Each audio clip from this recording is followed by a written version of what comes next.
പുതിയൊരു വീഡിയോയിലേക്ക് വീണ്ടും സ്വാഗതം കേട്ടോ. നല്ലൊരു കുത്തരി പായസമാണ് ഇന്ന് റെഡിയാക്കി എടുക്കുന്നത്. ഇന്നിപ്പോൾ നമ്മൾ രണ്ടാമത്തെ വീഡിയോ ആണ് കേട്ടോ. അപ്പോൾ ഞാൻ ഇത് ഉണ്ടാക്കിയെടുത്തപ്പോൾ എനിക്ക് വേഗം വീഡിയോ ഇടാൻ തോന്നിയപ്പോൾ അങ്ങനെ ഇട്ടാണ്. അതുകൊണ്ട് നിങ്ങൾ വീഡിയോ മുഴുവനായിട്ട് കണ്ട് സപ്പോർട്ട് ചെയ്യാൻ മറക്കരുത് കേട്ടോ. നമ്മളെ വീഡിയോ നിങ്ങൾ ആദ്യം ഒന്ന് കണ്ടിരിക്കണമല്ലോ, ഇനി ഇതും കാണണമെന്ന് വിചാരിച്ചിട്ട് കാണാണ്ടിരിക്കരുത് കേട്ടോ. നിങ്ങളുടെ സപ്പോർട്ട് ഉണ്ടെങ്കിൽ മാത്രമാണല്ലോ നമുക്ക് വീഡിയോസൊക്കെ മുന്നോട്ട് പോകാനും പിറ്റേ ദിവസം വീഡിയോ ഇടാനൊക്കെ നമുക്ക് തോന്നാം കേട്ടോ. ഈ ഒരു പായസം ഉണ്ടാക്കാൻ വേണ്ടിയിട്ട് ഞാൻ 1/2 കിലോ കുത്തരി ഇവിടെ എടുത്തിട്ടുണ്ട്. നമ്മൾ കടിയൊക്കെ ഉണ്ടാക്കുന്ന കുത്തരി ഇല്ലേ, അതാണ് കേട്ടോ, ചോറ് വെക്കുന്ന അരിയല്ല. ഇത് ഇനി നല്ലതുപോലെ ഒന്ന് കഴുകി എടുത്തിട്ട് കുക്കറിലേക്ക് ഇട്ട് കൊടുക്കാം. കുക്കറിൽ ഞാൻ സമയം ലാഭിക്കാൻ വേണ്ടിയിട്ട് ഇട്ട് കൊടുക്കുകയാണ് കേട്ടോ. അല്ലെങ്കിൽ ഇത് പെട്ടെന്ന് വെന്ത് കിട്ടും. നമ്മൾ സാധാരണ ഉരുളിയിലൊക്കെ വെച്ചിട്ട് ഉണ്ടാക്കുകയാണെങ്കിൽ, ഇതിപ്പോൾ കുക്കറിൽ ഇടുകയാണെങ്കിൽ പെട്ടെന്ന് വേവും ചെയ്യും. അതിന് വേണ്ടിയിട്ടാണ് 1.5 ഗ്ലാസ് വെള്ളം ഒഴിച്ച് കൊടുക്കുന്നുണ്ട്. ഇതിലേക്കുള്ള ഉപ്പും കൂടി ചേർത്ത് കൊടുക്കുന്നുണ്ട് കേട്ടോ. അരിയിലൊക്കെ നന്നായിട്ട് ഉപ്പൊക്കെ പിടിച്ച് കിട്ടുമ്പോൾ നല്ല രുചി ഉണ്ടാവും. പിന്നെ തേങ്ങാപ്പാലും കൂടി ഒഴിച്ച് കൊടുത്തിട്ട് നമ്മളിത് 2 വിസിലിന് വേവിച്ചെടുക്കുന്നുണ്ട്. പിന്നീട് ഫ്ലെയിം ഓഫ് ചെയ്തിട്ട് പ്രഷറൊക്കെ പോയതിന് ശേഷം തുറന്ന് നോക്കാം. 400 ഗ്രാം ശർക്കരയാണ് ഞാൻ എടുത്തിട്ടുള്ളത്. കൂടുതൽ മധുരം വേണമെന്നുണ്ടെങ്കിൽ 100 ഗ്രാമും കൂടി ചേർത്ത് കൊടുക്കാം കേട്ടോ. എന്നിട്ട് ഇതിലേക്ക് ഒരു 1/2 ഗ്ലാസ് വെള്ളം കൂടി ഒഴിച്ചിട്ട് ഉരുക്കിയെടുക്കുന്നുണ്ട്.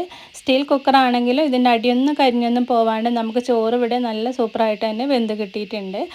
ഇനി നമുക്കിതൊരു ഉരുളിയിലേക്ക് മാറ്റാം. ഇതിലാകുമ്പോൾ നമുക്ക് ശർക്കരയും തേങ്ങാപ്പാലൊക്കെ ഒഴിച്ച് മിക്സ് ആക്കാൻ എളുപ്പത്തിന് വേണ്ടിയിട്ടാണ്. അരിച്ചിട്ട് ശർക്കര പാനി ഇതിലേക്ക് ഒഴിച്ച് കൊടുക്കുക. എന്നിട്ട് എല്ലാം കൂടി നന്നായിട്ടൊന്ന് മിക്സ് ചെയ്ത് കൊടുക്കുക. നല്ല അത്യാവശ്യം മധുരം ഉണ്ടാവും കേട്ടോ. 400 ഗ്രാം ശർക്കര തന്നെ നല്ല മധുരം ഉണ്ട് കേട്ടോ. ഇനിയിപ്പോൾ അത്രയും വേണ്ടാന്നുണ്ടെങ്കിൽ 2 അച്ച് ശർക്കര മാറ്റിയാൽ മതി. ജസ്റ്റ് ഒന്ന് തിളച്ച് വരാൻ വേണ്ടിയിട്ട് ഞാൻ തീയൊന്ന് കത്തിച്ചിട്ട് ചെറുതീയിലിട്ടിട്ടുണ്ട്. 2 ടേബിൾ സ്പൂൺ മിൽക്ക് മെയ്ഡും കൂടി ഇതിലേക്ക് ചേർത്ത് കൊടുക്കുന്നുണ്ട്. നല്ല രുചിക്ക് വേണ്ടിയിട്ടാണ്. വേണ്ടാന്നുണ്ടെങ്കിൽ സ്കിപ്പ് ചെയ്യാം. എന്നിട്ട് എല്ലാം കൂടി നന്നായിട്ടൊന്ന് മിക്സ് ചെയ്ത് കൊടുക്കുക. ഇനി ഞാൻ കുറച്ചും കൂടി പാൽ ഇതിലേക്ക് ഒഴിച്ച് കൊടുക്കുന്നുണ്ട്. 2ാം പാൽ കുറച്ചും കൂടി ഞാൻ മാറ്റി വെച്ചിട്ടുണ്ടായിരുന്നു. അത് ഇതിലേക്ക് ചേർത്ത് കൊടുത്തിട്ട് വീണ്ടും നന്നായിട്ടൊന്ന് മിക്സ് ചെയ്ത് കൊടുക്കുക. ഇനി ലാസ്റ്റാണ് നമ്മൾ 1ാം പാൽ ചേർത്ത് കൊടുക്കുന്നത്.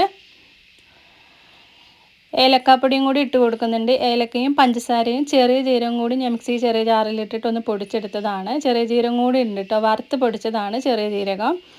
അതും കൂടി ഇട്ട് കൊടുത്തതിന് ശേഷം നന്നായിട്ടൊന്ന് മിക്സ് ചെയ്ത് കൊടുക്കുക. ഇനി നമുക്ക് തീ അങ്ങോട്ട് ഓഫ് ചെയ്യാം കേട്ടോ. ഓഫ് ചെയ്തതിന് ശേഷം നമുക്ക് 1ാം പാലും കൂടി ഇതിലേക്ക് ഒഴിച്ച് കൊടുക്കാം. ഇപ്പോൾ ഒന്ന് തിളച്ച് വന്നിട്ടുണ്ട്. ഇനി അങ്ങോട്ട് തീ ഓഫ് ചെയ്യാം. ഫൈനലി നമ്മളിതിലേക്ക് 1ാം പാലും കൂടി, നല്ല കട്ടിയുള്ള പാല് തന്നെയാണ്, ഒരു 1/2 കപ്പോളം ഉണ്ടാവും കേട്ടോ, അതും ഇതിലേക്ക് ചേർത്ത് കൊടുക്കുന്നുണ്ട്. ഇനി നമ്മൾ നെയ്യിൽ വറുത്തെടുത്തിട്ടുള്ള അണ്ടിപ്പരിപ്പും മുന്തിരിയും കൂടി ഇതിലേക്ക് ചേർത്ത് കൊടുത്താൽ നമ്മളെ പായസം ഇവിടെ റെഡി ആയിട്ടുണ്ട്. നല്ല ടേസ്റ്റി ആയിട്ടുള്ളൊരു കുത്തരി പായസമാണ് കേട്ടോ. എല്ലാവരും ഒന്ന് ഉണ്ടാക്കി നോക്കണേ. ചൂടാറിയതിന് ശേഷം നമുക്കിനി ഗ്ലാസ്സിലേക്ക് സെർവ് ചെയ്യാം. 2 ടേബിൾ സ്പൂൺ നെയ്യ് ഞാൻ എടുത്തിട്ടുണ്ട് കേട്ടോ. 2 ടേബിൾ സ്പൂൺ 2.5 ടേബിൾ സ്പൂൺ ഉണ്ടാവും നെയ്യ്. അതിലാണ് അണ്ടിപ്പരിപ്പ് മുന്തിരിയും കൂടി വറുത്തെടുത്തത്. തേങ്ങാക്കൊത്തും കൂടി വേണമെന്നുണ്ടെങ്കിൽ നിങ്ങൾക്ക് വറുത്തിട്ട് കൊടുക്കാവുന്നതാണ്. അങ്ങനെ ജസ്റ്റ് ഒന്ന് ചൂടാറിയിട്ടുണ്ട് കേട്ടോ. ഇനി നമുക്ക് പായസം ഒന്ന് സെർവ് ചെയ്യാം. ഇത് കുറച്ച് തണുത്ത് കുടിക്കാനായിരിക്കും കേട്ടോ ഏറ്റവും ടേസ്റ്റ്. പായസം ഞാൻ ഗ്ലാസ്സിലേക്ക് ഒരു പാത്രത്തിലേക്കും സെർവ് ചെയ്തിട്ടുണ്ട്. ഈ ഒരു വീഡിയോ നിങ്ങൾക്ക് ഇഷ്ടമായിട്ടുണ്ടെങ്കിൽ അഭിപ്രായങ്ങൾ അറിയിക്കുക. ഇതുപോലെ ഒന്ന് ഉണ്ടാക്കി നോക്കുകയും വേണേ. നല്ല രുചിയുള്ള നല്ലൊരു കുത്തരി പായസമാണ് കേട്ടോ.